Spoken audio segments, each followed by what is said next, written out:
Hey everybody, welcome to the channel. Now I will show you how to leave a note in Instagram. Write whether my solution helped you. Did you get this way? If you have any questions, report below in the comments. I will read and answer.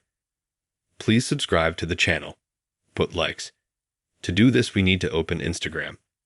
Next here, we have our profile. Add Reels search bar. We click on the news feed.